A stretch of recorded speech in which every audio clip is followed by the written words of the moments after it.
Hello, friends, and welcome to Escaping the Mouse with your host, me, Breck Roll. All right, I'm having problems with the pool vacuum again.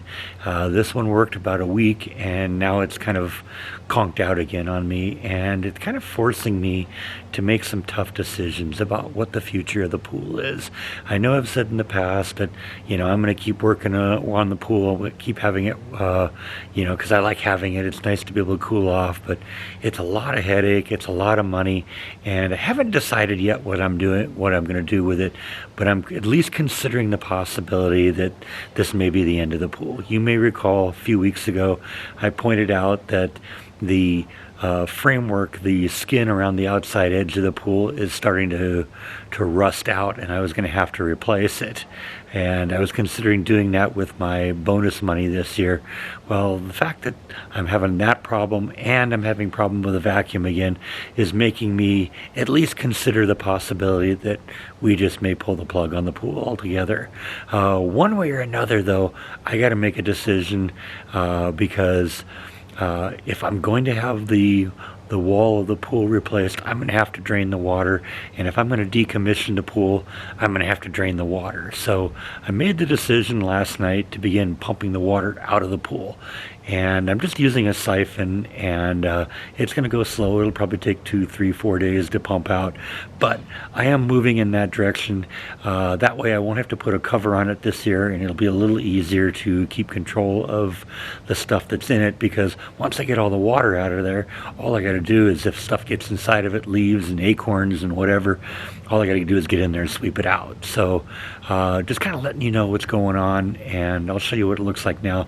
The pool water is down about 1.5 feet, so I've gotten a lot of water out of there already. Yeah, there's our unfortunate pool vacuum that isn't working again, and I don't know, I haven't given up on it entirely.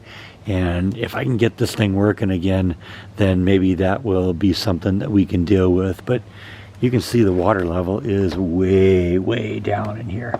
And you can still see I got gunk falling into this pool all the time. So, yeah, we gotta, like I said, this is a little less than 24 hours of pumping. But one of the things you run into with siphons is, as the water level goes down, the flow of water decreases also. So I will get to the point where the water, once the water level gets really low in here, that it will begin flowing slower and slower. So while we had a foot drop in the last 24 hours, it may take another 2 days before I get another foot drop, and we're just going to cross that as we go along here.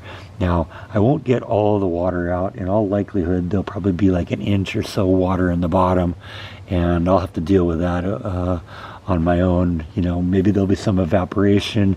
Maybe I can use the pool vac or the my shop vac to help pull that out, but that will take some time. And like I said, once I get all the water out of here, it's going to be a lot easier to keep this thing clean in case we do use it again. And if I make the decision to pull the plug on this thing, then so be it, right?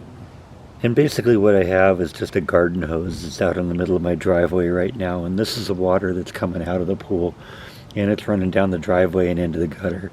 In fact, it's interesting, I put a little sign in front of my house letting my neighbors know that, hey, this isn't a water leak, I'm just draining my pool. Because people are very helpful here, and if they think, oh, you got some sort of water leak, they're going to try and help, and they'll come to the door and say, yeah, I think you got a water leak. I just decided to be a little preemptive and said, yeah, I'm just siphoning the water out of the pool, this is nothing to worry about. And I thanked them for their concern. But like I said, this is going to probably take another day or 2 or 3 or 4 or 5 to get this completely drained out. You can see, it isn't going very fast, and I got 12,000, 13,000 gallons of water to pump out, and I'm probably only about a third of the way through. So this will be something that's going on for a while, and truth is, I'm going back to work now for the next 4 days, so hopefully by the time I'm on weekend again, this will be done or almost done. All right, about 4 days have gone by now. The siphon is still continuing. We've made great progress. Most of the water is gone, and there's about 6 inches of water left now in the pool. So probably in the next 24 to 36 hours, it should be as drained as it's going to get drained.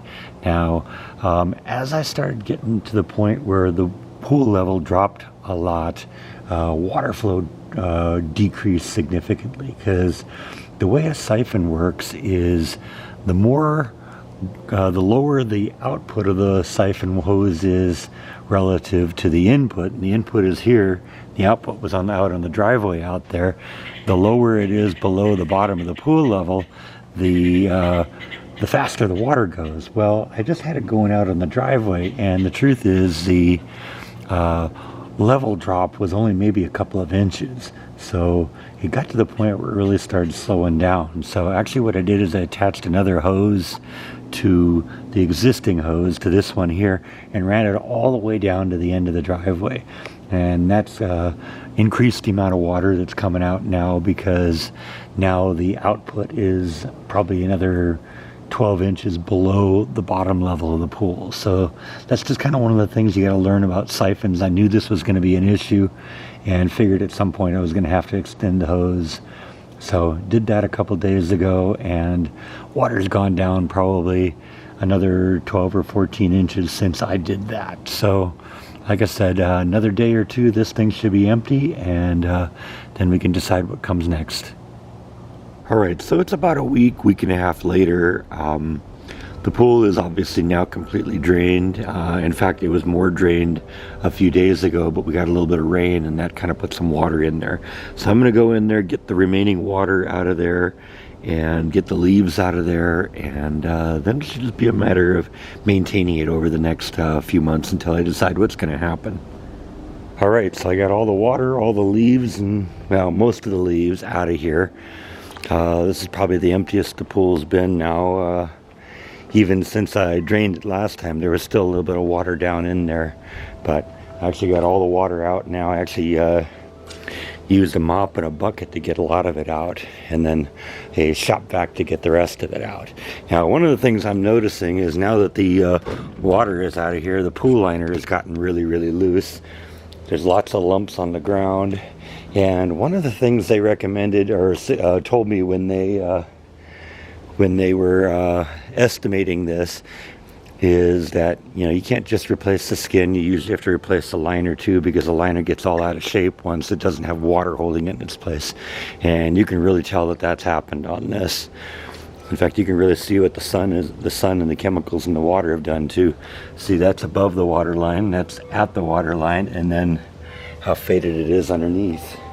So, you know, I'm really leaning towards it. You know, if I do this, I'm going to have to replace the liner too. And as if that isn't enough evidence, I discovered this in the bottom here. That's a big nasty hole. Now, I suspect that probably wasn't there when the pool was filled. I'd be losing water like crazy, and there would have been a lake in the backyard if I had a hole that big in the bottom. I suspect probably what happened is when I drained the water and this got exposed to air, it became brittle and it cracked. But, you know, there it is. There's proof right now that if I do replace this, I'm going to have to replace the liner too.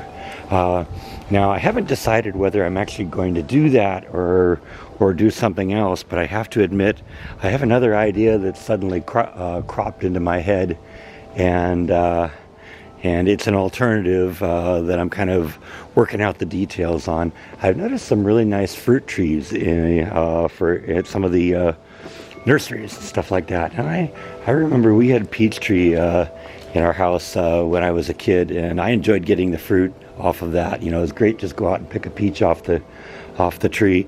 And I'm thinking if we remove the pool, I could put maybe like 4 fruit trees in this area right here. It'd be a perfect place for the sun, because I mean, you can see the sun up there, and that's sort of the winter. It's a little higher in the sky, but you know, it'd be blocked by this tree a little bit in the morning, but it would get a good sun all afternoon until about 4 in the afternoon when it goes over those trees. So I think it'd be an excellent place for maybe a couple of fruit trees, maybe a couple peach trees or orange trees, or we'll have to figure out what grows well here. But I know peaches would be one of the things, because I love peaches, and I've seen the peach trees in the nursery, and I generally tend to believe that they're not going to sell a tree in an area that the tree isn't going to live in. So there must be people doing it. I always hear about Georgia peaches. Well, Georgia is just a couple of states over, and so the climate is basically a lot alike. So if peaches do well there, they should do well here. So, like I said, I haven't made a decision which way I'm going, but that's an option, and that's something I'm seriously considering right now. So stay tuned. This is going to probably take a couple months before I really get serious into what happens next. But I'm glad I got it drained. I'm glad I got it mostly clean. Now I just got to, keep it that way, and that's going to be easier, and it'll save me the trouble of having to buy a pool cover and deal with all the mess of that. So I think that's all that I have for today. Thank you as always for watching, and I'll see you next time on Escaping the Mouse. Good night.